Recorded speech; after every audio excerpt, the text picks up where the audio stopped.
ഭീകരതയെ തുടച്ചു നീക്കുന്ന എല്ലാ നീക്കങ്ങളും സ്വാഗതാർഹം എന്നാണ് ട്രംപിൻ്റെ പല നിലപാടുകളെയും അനുകൂലിച്ചുകൊണ്ട് ജനങ്ങൾ പറയുന്നത്. അപ്പം തീർച്ചയായിട്ടും ട്രംപ് ഇപ്പോൾ എടുക്കുന്ന ട്രംപിൻ്റെ ഗാസയ്ക്ക് മേലുള്ള കണ്ണിനെ കുറിച്ചാണ് ലോകത്ത് എമ്പാടും ഇപ്പോൾ ചർച്ചയായിരിക്കുന്നത്. ഗാസയെ ഒരു സുന്ദര ഭൂമിയാക്കി മാറ്റും, ലോകത്തുള്ള എല്ലാവർക്കും അവിടെ വന്ന് താമസിക്കാൻ പറ്റുന്ന, അവിടെ സന്ദർശിക്കാൻ പറ്റുന്ന ഒരു പ്രദേശമാക്കി, ശാന്തസുന്ദരമായിട്ടൊരു പ്രദേശമാക്കി ഗാസയെ മാറ്റും എന്നാണ് ട്രംപ് പറയുന്നത്. പക്ഷേ ഇത് എങ്ങനെയാണ് പ്രായോഗികമാകുക എന്നൊരു ചോദ്യമാണ് ഉയർന്നു കേൾക്കുന്നത്. അതിന് പലതരത്തിലുള്ള നിയമ പ്രശ്നങ്ങളിലെ, പ്രത്യേകിച്ചും പലസ്തീനികളെ മറ്റൊരു പ്രദേശത്തേക്ക്, മറ്റ് അറബ് രാജ്യങ്ങളിലേക്ക് ഒക്കെ മാറ്റുക എന്ന് പറയുന്നത് എത്രമാത്രം പ്രായോഗികമാണ് സർ? ഗൗതം, ഇത് കുറേ അധികം ബുദ്ധിമുട്ടുള്ള കാര്യമാണ്. ഇത് കേൾക്കുമ്പോൾ അത്ര ലളിതമായിട്ടാണ് തോന്നുന്നത് എങ്കിലും, ട്രംപ് ഇത്രത്തോളം ആത്മവിശ്വാസം പ്രകടിപ്പിച്ചിട്ടാണ് ഇത് പറയുന്നത് എങ്കിലും, ഇതിൽ സത്യത്തിൽ കുറേ അധികം ബുദ്ധിമുട്ടുകളുണ്ട്. ആ ബുദ്ധിമുട്ടുകളിൽ ഒന്നാമത്തെ ബുദ്ധിമുട്ട് എന്ന് പറഞ്ഞാൽ, ട്രംപ് ഇപ്പോൾ വിഷ്വലൈസ് ചെയ്യുന്നത് രണ്ട് പ്രധാനപ്പെട്ട രാജ്യങ്ങളിലേക്ക് ഈ ഡിസ്പ്ലേസ്ഡ് ആകുന്ന ജനതയെ വിടാം എന്നാണ്. അതിൽ അദ്ദേഹം ഉദ്ദേശിക്കുന്നത് ഒന്ന് ഈജിപ്തും മറ്റൊന്ന് ജോർഡാനുമാണ്. അതിന് കാരണമായിട്ട് പോലും അദ്ദേഹം പറയുന്നത് ഓരോ വർഷവും billions and billions of dollars ആണ് ഇവർക്ക് കൊടുക്കുന്നതെന്നാണ്. ഇപ്പോൾ പല തരത്തിലുള്ള സഹായത്തിൻ്റെ ഭാഗമായിട്ട് വലിയ പാക്കേജുകളാണ്, ബില്യൺസ് ഓഫ് ഡോളേഴ്സിൻ്റെ പാക്കേജാണ് അവർ ജോർഡാൻ പോലെയുള്ള, ഈജിപ്റ്റ് പോലെയുള്ള രാജ്യങ്ങളിലേക്ക് കൊടുക്കുന്നത്. അപ്പോൾ അങ്ങനെ ആയതുകൊണ്ട് തന്നെ തങ്ങൾ പറയുന്നത് ഈ രണ്ട് രാജ്യങ്ങളും കേൾക്കും എന്നുള്ള ഒരു ധാരണയാണ് അദ്ദേഹത്തിനുള്ളത്. പക്ഷേ ഈ രണ്ട് രാജ്യങ്ങളും ഇതിനോടകം തന്നെ ഇതിൽ പ്രതിഷേധം അറിയിച്ചിട്ടുണ്ട്. ഈജിപ്റ്റ് ആണെങ്കിലും ജോർഡൻ ആണെങ്കിലും ഈ രീതിയിലത്തെ ആൾക്കാരെ ഉൾക്കൊള്ളാനായിട്ട് കഴിയുകയില്ല എന്നും, അമേരിക്കയുടെ നടപടി ശരിയല്ല എന്നും, ഇങ്ങനെ വരുന്ന ഡിസ്പ്ലേസ്ഡ് ആയിട്ടുള്ള പോപ്പുലേഷനെ അബ്സോർബ് ചെയ്യാനായിട്ട് അവർ തയ്യാറല്ല എന്നും ഇവർ അറിയിച്ചിട്ടുണ്ട്. അപ്പോൾ അങ്ങനെയാണ് എങ്കിൽ അവിടെ വരുന്ന വലിയ ബഹുഭൂരിപക്ഷം പാലസ്തീനി ജനതയെ മറ്റേത് രാജ്യത്തേക്ക് കൊണ്ടുപോകാനായിട്ട് സാധിക്കും. ഇനി ഈ രണ്ട് രാജ്യങ്ങളുടെ മേൽ വലിയ സമ്മർദ്ദം ചെലുത്തുന്നതിന് വേണ്ടിയിട്ട്, അവരെ വിറപ്പിച്ച് നിർത്തുന്നതിന് വേണ്ടിയിട്ടൊക്കെ ട്രംപ് ശ്രമിക്കുക എന്നൊക്കെ പറഞ്ഞു കഴിഞ്ഞാൽ ഈ കോൺഫ്ലിക്റ്റിൽ ഡയറക്റ്റ്ലി ഇല്ലാത്ത രാജ്യങ്ങളാണ്. അപ്പോൾ അങ്ങനെയാണെങ്കിൽ സമാധാനപരമായിട്ട് നിൽക്കുന്ന രാജ്യങ്ങളുടെ മേലേക്ക് വലിയ ഒരു പ്രഷർ ടാക്ടിക്സ് ഒക്കെ കൊടുക്കുന്നതിന് വേണ്ടി ട്രംപ് ശ്രമിക്കുകയാണെങ്കിൽ അതിന് കൂടുതൽ വലിയ വിമർശനം ഉണ്ടാകുമെന്നുള്ളത് ഒരു വിഷയം. ഇനി രണ്ടാമത്തെ പ്രധാനപ്പെട്ട ചലഞ്ച്, ഐക്യരാഷ്ട്ര സംഘടന തന്നെ ബലം പ്രയോഗിച്ചുകൊണ്ട് ഏതെങ്കിലും ഒരു ഭൂമി, ഒരു രാജ്യം കൈയടക്കം ചെയ്യുന്നതിനെ അംഗീകരിക്കുന്നില്ല. അങ്ങനെ കയ്യേറാനായിട്ട് സാധ്യമല്ല എന്നുള്ളതാണ് UN ചാർട്ടർ തന്നെ. കാരണം UN ചാർട്ടർ വന്നിരിക്കുന്നത് തന്നെ സമാധാനം നിലനിർത്തുക, കോൺഫ്ലിക്റ്റുകൾ ഒഴിവാക്കുക എന്ന ഉദ്ദേശത്തിനാണ്. അപ്പോൾ അതുകൊണ്ട് തന്നെ കയ്യേറ്റം, അധിനിവേശം തുടങ്ങിയ കാര്യങ്ങളൊന്നും തന്നെ UN ചാർട്ടർ പ്രോത്സാഹിപ്പിക്കുന്നില്ല. അപ്പോൾ അങ്ങനെയാണെങ്കിൽ ആ രീതിയിലത്തേക്ക് പാലസ്തീനിൽ യാതൊരു വിധത്തിലുള്ള, അല്ലെങ്കിൽ ഗാസ സ്ട്രിപ്പിൽ യാതൊരു വിധത്തിലുള്ള അവകാശവും ഇല്ലാത്ത ഒരു രാജ്യമാണ് അമേരിക്ക എന്നിരിക്കെ ആ നടപടിയിലേക്ക് അവർ പോകുന്നതും എളുപ്പമല്ല.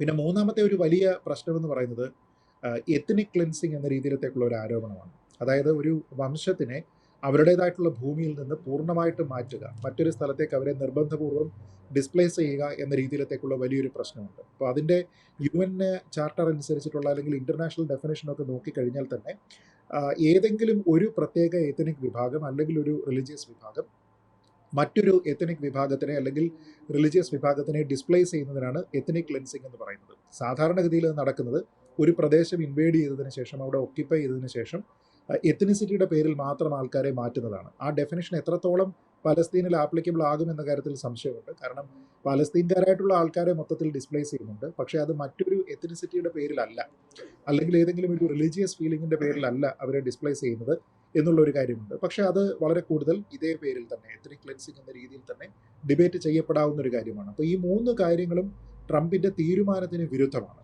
ആ കാര്യത്തിൽ യാതൊരു വിധത്തിലുള്ള സംശയവുമില്ല. പക്ഷേ ട്രംപിൻ്റേതായിട്ടുള്ള ചില ന്യായമുണ്ട്. അതായത് അവരുടെ ഏറ്റവും പ്രധാനപ്പെട്ട ഒരു സഖ്യകക്ഷിയാണ് ഇസ്രായേൽ എന്ന കാര്യത്തിൽ നമുക്ക് സംശയമില്ല. അപ്പം സായുധമായിട്ടാണെങ്കിലും ഇസ്രായേലിനെ സഹായിക്കുന്നതിനും അമേരിക്ക അവരുടെ അലൈസായിട്ടുള്ള ആൾക്കാരെ എല്ലാം തന്നെ എല്ലായ്പ്പോഴും പിന്തുണയ്ക്കുന്നതിനും ശ്രമിക്കുന്നുണ്ട്. അതുകൊണ്ടാണ് ഒരു പക്ഷേ ഇസ്രായേൽ പ്രഖ്യാപിക്കുന്നതിനേക്കാൾ മുൻപേ അമേരിക്ക തന്നെ ഞങ്ങളാണ് ഈ സ്ഥലം എടുക്കാൻ പോകുന്നത് എന്ന രീതിയിലത്തേക്ക് പ്രഖ്യാപിക്കുകയൊക്കെ ചെയ്യുന്നത്. അതുകൊണ്ട് ഉണ്ടാകുന്ന ചില ഗുണങ്ങളുണ്ട്. അതായത് നമ്മൾ ഈ പറഞ്ഞിരിക്കുന്ന മൂന്ന് പ്രശ്നങ്ങളും അവിടെ നിലനിൽക്കുമ്പോൾ പോലും ഇതിന് ഒരു റീസണിങ് അവിടെയുണ്ട്. അതെന്താണെന്ന് വെച്ചാൽ, ആ പ്രദേശത്ത് നമുക്കറിയാവുന്നതുപോലെ ഗാസ സ്ട്രിപ്പിലുള്ള ഹമാസിൻ്റെ ഒരു പിടി അവിടെ നിന്ന് നഷ്ടപ്പെടണമെന്നുണ്ടെങ്കിൽ അവിടെയുള്ള ആൾക്കാർ അവിടെ നിന്ന് ഒഴിഞ്ഞു മാറിയെങ്കിൽ മാത്രമേ സാധിക്കുകയുള്ളൂ. കാരണം അവിടെയുള്ള ജനങ്ങളെ ഹ്യൂമൻ ഷീൽഡ് ആക്കിക്കൊണ്ടാണ് വലിയൊരു പ്രതിരോധം അവിടെ ഹമാസ് തീർക്കുന്നത്. ഹമാസിൻ്റെ ആക്രമണം പോലും പ്രത്യാക്രമണം സമാനമായിട്ടുള്ള തോതിൽ ഉണ്ടാവില്ല. കാരണം ജനങ്ങൾ തിങ്ങി വസിക്കുന്ന ഒരു സ്ഥലമാണ്. അതുകൊണ്ട് വളരെ കാര്യക്ഷമമായി പ്രവർത്തിക്കുന്ന സർക്കാരുള്ള ഉത്തരവാദിത്തമുള്ള ഒരു സർക്കാരുള്ള ഒരു രാജ്യത്തിനെ സംബന്ധിച്ചിടത്തോളം ഒരു കാർപ്പറ്റ് ബോംബിംഗ് സാധ്യമല്ല. അപ്പോൾ കാഷ്വാലിറ്റി, സിവിലിയൻ കാഷ്വാലിറ്റി ഒക്കെ പരമാവധി കുറയ്ക്കുന്നതിന് വേണ്ടിയിട്ട് ആൾക്കാർ ശ്രമിക്കുമെന്നുള്ളതുണ്ട്. അപ്പോൾ അതുകൊണ്ട് ജനങ്ങളെ മറയാക്കി അവർ താമസിക്കുന്ന സ്ഥലങ്ങളിലൊക്കെ തന്നെ ഹമാസിൻ്റെ ആൾക്കാരുണ്ട്. ആശുപത്രികൾ, വിദ്യാലയങ്ങൾ, മറ്റ് സ്ഥാപനങ്ങൾ, അവിടെയെല്ലാം ഹമാസ് ഉണ്ട്. പിന്നെ ഇത് കൂടാതെ ഈ ഭൂമിക്കടിയിലുള്ള നിരവധി ബങ്കറുകളുണ്ട്, ടണലുകളുണ്ട്.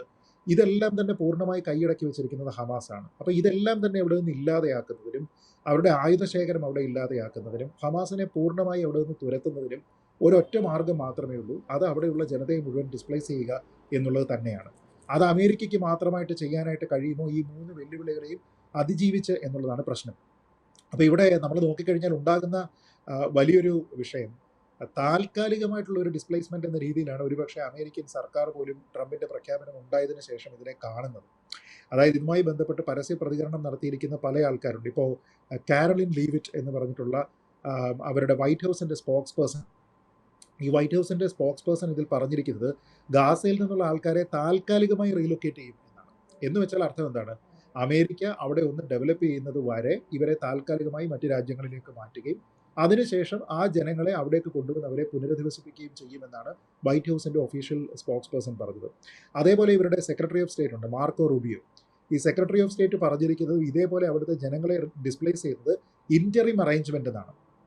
അപ്പോൾ അത് താൽക്കാലികമായിട്ടുള്ള ഒരു അറേഞ്ച്മെന്റ് ആണ്. ആൻഡ് അവർക്ക് പിന്നീട് തിരിച്ചു വരാം, റീകൺസ്ട്രക്ഷൻ നടന്നതിന് ശേഷം ദേ ക്യാൻ മൂവ് ബാക്ക് എന്നാണ്. അപ്പോൾ തിരിച്ചു വരാമെന്നാണ്. പക്ഷേ ട്രംപ് പറയുന്നത് എന്താണ്? അത് പറ്റില്ല എന്നാണ്. അപ്പോൾ ആ അഭിമുഖത്തിന്റെ പൂർണ്ണരൂപം ഇപ്പോഴും പുറത്തു വന്നിട്ടില്ല. പക്ഷേ ആ അഭിമുഖത്തിന്റെ വന്നിരിക്കുന്ന ഭാഗത്ത് പറയുന്നത് ഒരു സാഹചര്യത്തിലും ആൾക്കാർ ഇവിടേക്ക് തിരിച്ചു വരില്ല എന്നാണ്. അപ്പോൾ അത് ഒരുപക്ഷെ ഈ വിഷയത്തിനെ പറ്റി അദ്ദേഹം പൂർണ്ണമായി മനസ്സിലാക്കാതെ അല്ലെങ്കിൽ നയം ഇതാണ് എന്നതിനെപ്പറ്റി അദ്ദേഹം വിശദീകരിക്കുന്ന സമയത്ത് ആ അഭിമുഖത്തിന്റെ മറ്റൊരു ഭാഗത്ത് ഇതിനെപ്പറ്റി അദ്ദേഹം ക്ലാരിറ്റിയോടുകൂടി പറയുന്നുണ്ടോ ഇല്ലയോ എന്ന് നമുക്ക് ഇപ്പോഴും അറിയില്ല. പക്ഷേ അമേരിക്കൻ ഗവൺമെന്റിന്റെ ഭാഗമായിട്ട് ഈ 2 വ്യത്യസ്തമായിട്ടുള്ള അഭിപ്രായങ്ങൾ അവിടെ വരുന്നുണ്ട്. പക്ഷേ പോയിന്റ് ഈസ് അവിടെയുള്ള ആൾക്കാരെ ഡിസ്പ്ലേസ് ചെയ്തിട്ടല്ലാതെ ഹമാസിനെ പൂർണ്ണമായിട്ട് ഒഴിവാക്കാൻ കഴിയില്ല. ഇനി നാളെ ഉണ്ടാകുന്ന പ്രശ്നം എന്താണ്? നിലവിൽ ഒരു സീസ് ഫയറിലേക്ക് പോകുന്നു, അവിടെ താൽക്കാലികമായിട്ടുള്ള ഒരു സമാധാനം പുനഃസ്ഥാപിക്കുന്നു. കുറച്ചു കാലം കഴിയുമ്പോൾ, ഏതാനും ആഴ്ചകളോ മാസങ്ങളോ വർഷങ്ങളോ കഴിയുന്ന സമയത്ത് ഇത് ഇതേപോലെ തന്നെ വീണ്ടും വരും. കാരണം ഇതിന്റെ ചരിത്രം അങ്ങനെയാണ്. മുമ്പും ഇതേപോലെ തന്നെ പല ഘട്ടങ്ങളിലായിട്ട് പീസ് മേക്കിംഗ് അവിടെ ഉണ്ടായിട്ടുണ്ട്. പക്ഷേ ആ സമയത്തെല്ലാം തന്നെ ഹമാസ് അതിനെ ലംഘിച്ചിട്ട് വീണ്ടും ആക്രമണത്തിന് പോയിട്ടുമുണ്ട്. അപ്പോൾ ഇങ്ങനെ ഒരു സ്റ്റോപ്പ് ഗ്യാപ്പ് അറേഞ്ച്മെന്റ് ആയിട്ട് സമാധാനം കൊണ്ടുവരിക എന്ന രീതിയിലേക്ക് ഒരു സർക്കാരിന് പ്രവർത്തിക്കാൻ കഴിയില്ല. അവിടെ വേണ്ടുന്നത് ഇത്തരത്തിലുള്ള ഭീകര പ്രവർത്തനത്തിന് ഒരു ഫുൾ സ്റ്റോപ്പ് ഇടുകയും പാലസ്തീൻ ജനതയുടെ അവകാശങ്ങൾ സംരക്ഷിക്കപ്പെടുകയുമാണ്.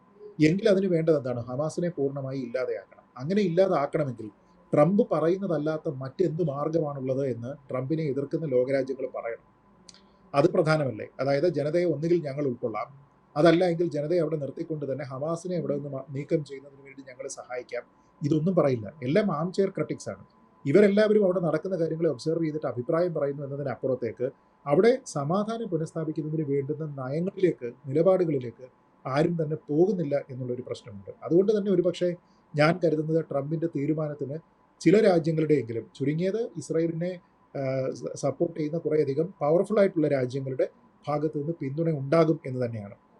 പിന്നെ ഈ ചാർട്ടറിൽ ഇങ്ങനെ പറഞ്ഞു കഴിഞ്ഞാലും എത്നിക് ക്ലെൻസിങ്ങിൻ്റെ ഡെഫിനിഷൻ ഇതാണെങ്കിലും ഇതിനെ ഒന്നും തന്നെ പൂർണ്ണമായിട്ട് ഉൾക്കൊള്ളുന്ന നേതാവൊന്നുമല്ല ട്രംപ് അയാൾക്ക് തോന്നുന്നത് എന്താണോ അത് നടപ്പാക്കാൻ വേണ്ടിയിട്ട് പൂർണ്ണമായും ശ്രമിക്കുന്ന ഒരാളാണ്. അങ്ങനെ നോക്കിക്കഴിഞ്ഞാൽ അവിടെ എന്ത് സംഭവിക്കുമെന്നതിനെപ്പറ്റി നമുക്ക് പറയാൻ കഴിയില്ല. ഒരുപക്ഷെ ട്രംപ് അദ്ദേഹത്തിൻ്റെ തീരുമാനവുമായിട്ട് മുന്നോട്ട് പോകും.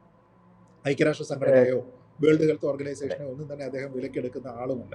അപ്പോൾ അദ്ദേഹത്തിൻ്റെ സ്വന്തം തീരുമാനമനുസരിച്ച് മുന്നോട്ട് പോകാനുള്ള സാധ്യതയും അവിടെ ഞാനിപ്പോൾ കാണുന്നുണ്ട്. ട്രംപിന്റെ ഈ ഇത്തരത്തിലുള്ള നിലപാടിൽ വലിയ ആശങ്കകളൊക്കെ ലോകത്തിലെ പല രാജ്യങ്ങൾക്കും ഉണ്ട് എന്നുള്ളതൊരു വസ്തുതയാണ്. കാരണം ഗാസയ്ക്ക് മേൽ മാത്രമല്ല ട്രംപിന്റെ കണ്ണ് എന്ന് പറയുന്നത്, ഗ്രീൻലാൻഡിന് മേലുണ്ട്. അതോടൊപ്പം തന്നെ യുക്രൈനിലെ യുദ്ധം നിർത്തലാക്കാൻ വേണ്ടിയിട്ട് അവിടുത്തെ ധാതു സമ്പത്തുകൾ തനിക്ക് നൽകണമെന്ന് ട്രംപ് പറയുന്നുണ്ട്. അപ്പോൾ പലരും ഇതിനെ വിമർശിക്കുന്നത് ട്രംപിന്റെ ഒരു സ്വാർത്ഥ താല്പര്യം, അമേരിക്കയുടെ ഒരു സ്വാർത്ഥ താല്പര്യത്തിന്റെ മാത്രം അടിസ്ഥാനത്തിലാണ് ട്രംപിന്റെ ഈ ഒരു റിയൽ എസ്റ്റേറ്റ് നീക്കം എന്നാണ് പലരും വിമർശിക്കുന്നത്. അതിനെ കൂടി സാർ എങ്ങനെയാണ് കാണുന്നത്? അതിനെ ഗൗതം, ഒന്നാമത്തെ ട്രംപ് ഒരു ബിസിനസ്സുകാരനാണ്. രാഷ്ട്രീയക്കാരൻ ആകുന്നതിന് മുമ്പ് തന്നെ ട്രംപ് ഒരു വലിയ ബിസിനസ്സുകാരനാണ്. വലിയ ബിസിനസ് സ്ഥാപനങ്ങൾ, റിയൽ എസ്റ്റേറ്റുമായി ബന്ധപ്പെട്ട് വലിയ ബിസിനസ് പ്രോസ്പെക്റ്റുകളൊക്കെ ഉള്ള ഒരു വലിയ ബിസിനസ്സുകാരൻ തന്നെയാണ് ട്രംപ്. ആ കാര്യത്തിൽ യാതൊരു വിധത്തിലുള്ള തർക്കവുമില്ല. ആ രീതിയിലത്തേക്ക് ഒരുപക്ഷെ ഒരു പ്രസിഡന്റ് ആയിരിക്കുന്ന ഒരാളിന് വ്യക്തിപരമായിട്ടുള്ള ലാഭം ഉണ്ടാക്കുന്നതിന് വേണ്ടി ഒരു രാജ്യത്തേക്ക് കടന്നു കയറാം, അല്ലെങ്കിൽ ഒരു പ്രവിശ്യയിലേക്ക് കടന്നു കയറാം എന്നൊന്നും ചിന്തിക്കാനായിട്ട് കഴിയുകയില്ല. കാരണം അത് ആ രാജ്യത്തുള്ള ആൾക്കാർ പോലും അതിനെ അംഗീകരിക്കില്ല. പക്ഷേ അവിടെ ഒരു പുതിയ മോഡൽ കൊണ്ടുവരുന്നു. അവിടെ സമാധാനം പെർമനന്റ് ആക്കുന്നതിന് വേണ്ടി അവിടെയുള്ള ജനതയെ താൽക്കാലികമായി ഡിസ്പ്ലേസ് ചെയ്തതിന് ശേഷം അവിടെ അവർക്ക് എല്ലാവർക്കും സുഖമായി ജീവിക്കാൻ കഴിയുന്ന, അദ്ദേഹം പറയുന്ന പോലെ സ്വർഗ്ഗതുല്യമാക്കി മാറ്റാൻ പറ്റുന്ന ഒരു സാഹചര്യം അവിടെ ഉണ്ടാക്കുകയും ആ റീകൺസ്ട്രക്ഷന് ശേഷം അവിടേക്ക് ആൾക്കാരെ പുനരധിവസിപ്പിക്കുകയും ചെയ്യും എന്ന് പറഞ്ഞാൽ അമേരിക്കയുടെ ഇൻട്രസ്റ്റ് ആണ് സംരക്ഷിക്കപ്പെടുന്നത് എങ്കിൽ അമേരിക്കൻസ് പോലും അതിനെ പിന്തുണയ്ക്കാനുള്ള സാധ്യതയുണ്ട്. അവിടെ ഒരിക്കലും ഒരു പ്രസിഡന്റ് ആയിരിക്കുന്ന ആളിന് അമിതാധികാരം ഉപയോഗിച്ചുകൊണ്ട് അതിൽ സ്വന്തം ബിസിനസ് താല്പര്യങ്ങളെ മാത്രം എൻഫോഴ്സ് ചെയ്യാനൊന്നും അത്ര എളുപ്പമായിട്ടുള്ള കാര്യമല്ല. നമ്മൾ ഈ പറയുന്ന രീതിയിലേക്കുള്ള വളരെ വോളറ്റൈൽ ആയിട്ടുള്ള ആളാണ് ട്രംപ് എന്ന് പറയുമ്പോൾ പോലും. പക്ഷേ അവിടെ വളരെ പ്രധാനപ്പെട്ട മറ്റൊരു കാര്യം കൂടിയുണ്ട്. കാരണം ഈ ഗാസ സ്ട്രിപ്പിൽ അധികാരം സ്ഥാപിക്കുന്നത്, അതിനെ പിടിച്ചെടുക്കുന്നത്, അതിനെ കൈവശം വയ്ക്കുന്നത് ഒക്കെ തന്നെ ഇസ്രായേലാണ് എങ്കിൽ എപ്പോഴും ആ ഒരു വൾണറബിലിറ്റി അവിടെ നിലനിൽക്കും. കാരണം ഏതെങ്കിലും ഒരു സമയത്ത് ഹമാസിനെ റീഗ്രൂപ്പ് ചെയ്യാനായിട്ട് സാധിച്ചാൽ അവരെ അവരുടെ സഖ്യകക്ഷികളുമായി ചേർന്നിട്ട് വീണ്ടും ഇസ്രായേലിനെ ആക്രമിക്കാനുള്ള സാധ്യതയുണ്ട്. അതൊരു ഷോക്ക് ട്രീറ്റ്മെൻറ്റ് അവർക്ക് കൊടുത്തു കഴിഞ്ഞാൽ അത് വീണ്ടും ഇപ്പോൾ ഉണ്ടായിരിക്കുന്നതിനേക്കാൾ കൂടുതൽ എസ്കലേറ്റ് ചെയ്യാനുള്ള സാധ്യതയുണ്ട്. പക്ഷേ അമേരിക്കയെ അങ്ങനെ ആക്രമിക്കാൻ കഴിയില്ല. കാരണം അമേരിക്ക ജിയോഗ്രാഫിക്കലി മറ്റൊരു സ്ഥലത്ത് കിടക്കുന്ന രാജ്യമാണ്. അതുകൊണ്ട് തന്നെ അങ്ങനെയുള്ള ഒരു രാജ്യത്തിനെ കൺട്രോളുള്ള ഒരു പ്രവിശ്യയിലേക്ക് ആക്രമിച്ചാൽ വലിയ രീതിയിലത്തേക്കുള്ള ഏരിയൽ സ്ട്രൈക്ക് ആയിരിക്കും ഒരുപക്ഷെ പിന്നീട് ഈ ഹമാസ് നേരിടേണ്ടി വരിക. സീറോ ടോളറൻസ് ആണ് അവർക്ക് ടെററിസവുമായി ബന്ധപ്പെട്ട്.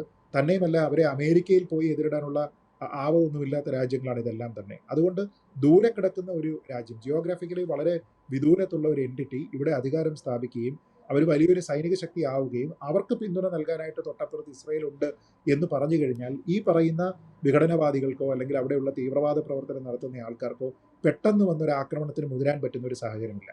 ഇപ്പോൾ നമ്മൾ ഈ പറഞ്ഞിരിക്കുന്ന ട്രംപിന് ബുദ്ധിമുട്ടുണ്ടാക്കുന്ന സാഹചര്യങ്ങൾ എന്തൊക്കെയാണ് എന്ന് പറഞ്ഞാലും ആത്യന്തികമായി അവിടെ അച്ചീവ് ചെയ്യപ്പെടുക എന്നുള്ളത് പെർമനന്റ് പീസ് ആണ് എങ്കിൽ ഈ ആൾക്കാരെ പിന്നീട് അവരുടെ സ്ഥലത്തേക്ക് തിരിച്ചു കൊണ്ടുവരാനുള്ള ഒരു പദ്ധതി അവിടെ ഉണ്ടെങ്കിൽ അതിന് വലിയ സ്വീകാര്യത ഉണ്ടാകുമെന്നാണ് ഞാൻ കരുതുന്നത്. കാരണം മറ്റുള്ള രാജ്യങ്ങൾക്ക്, ഈ പറയുന്ന രാജ്യങ്ങൾക്ക് പലർക്കും അവിടെ ഒരു സൊല്യൂഷൻ ഉണ്ടാക്കാനായിട്ട് കഴിയുന്നില്ല. അവർ ഡിസ്പ്ലേസ്ഡ് ആയിട്ടുള്ള ആൾക്കാരെ ഉൾക്കൊള്ളാനായിട്ട് തയ്യാറായിട്ടുള്ള ആൾക്കാരുമല്ല. കാരണം ഇതിലെല്ലാം തന്നെ ഹമാസിൻ്റെ എലമെൻസും ഉണ്ടാകാനുള്ള ഒരു സാധ്യത ഉള്ളത് കൊണ്ട് തന്നെ ആരും ഇവരെ അബ്സോർബ് ചെയ്യാനായിട്ട് സാധ്യത ഞാൻ കാണുന്നില്ല. അപ്പോൾ അങ്ങനെയാണെങ്കിൽ നമുക്ക് വേണ്ടത് എന്താണ്? പെർമനൻറ്റ് വേൾഡ് പീസാണ്. അങ്ങനെയാണ് എങ്കിൽ അവിടെ പാലസ്തീനികളായിട്ടുള്ള ആൾക്കാർക്ക് ആ ഭൂമിയിൽ അവകാശമുണ്ട്, അക്കാര്യത്തിൽ തർക്കമില്ല. അത് അവരുടെ ഭൂമിയാണ്. അങ്ങനെയെങ്കിൽ അവിടെ ചെയ്യേണ്ടത് താൽക്കാലികമായിട്ട് ആൾക്കാരെ മാറ്റി ഹമാസിനെ പൂർണ്ണമായിട്ടും ഒഴിവാക്കി അവിടെ ഡെവലപ്പ് ചെയ്തതിന് ശേഷം അവരെ തിരിച്ചവിടെ കൊണ്ടുവരിക. എന്തായാലും നിലവിലത്തെ സാഹചര്യത്തിൽ യുദ്ധത്തിന് ശേഷം ഏതാണ്ട് 40,000 60,000 ആൾക്കാരൊക്കെ കൊല്ലപ്പെട്ടു എന്ന് പറയുന്നതിന് ശേഷം അവിടെ ജീവിക്കാൻ കഴിയാത്ത സാഹചര്യമാണ്. ഇനി അവിടെ ഒരു പെർമനൻ്റ് ആയിട്ടുള്ള ഒരു ലൈവ്ലിഹുഡ് ഒന്നും തന്നെ ആൾക്കാർക്ക് കിട്ടത്തില്ല. അവിടെ ഏതെങ്കിലും ഒരു രാജ്യം വന്ന് അവിടെ ഒരു റീബിൽഡിംഗ് നടത്തിയെങ്കിൽ മാത്രമേ അവിടെ ആൾക്കാർക്ക് ഇനി ജീവിക്കാനും അവർക്ക് വരുമാനം ഉണ്ടാക്കാനും അന്തസ്സായി ജീവിക്കാനും ഒക്കെ കഴിയുകയുള്ളൂ. അപ്പോൾ ഒരു റീബിൽഡിംഗ് എന്ന് പറയുന്നത് അവിടെ അനിവാര്യമാണ്. ആ റീകൺസ്ട്രക്ഷൻ എന്ന് പറയുന്നത് ചെയ്യുന്നത് ഒരുപക്ഷെ വലിയ ലോകരാജ്യങ്ങൾ തന്നെയാകും. ഒരുപക്ഷെ അമേരിക്കയുടെ തന്നെ ഫണ്ടിങ്ങിൽ തന്നെയാണ് അത് നടക്കുക. അപ്പോൾ അമേരിക്ക നേരിട്ട് അവിടെ വന്ന് ചെയ്താലും മറ്റാരെങ്കിലും വഴി അത് ചെയ്താലും അതിൻ്റെ എൻഡ് റിസൾട്ട് ഒന്ന് തന്നെ ആകാനുള്ള സാധ്യത വളരെ കൂടുതലാണെന്നാണ് ഞാൻ കരുതുന്നത്.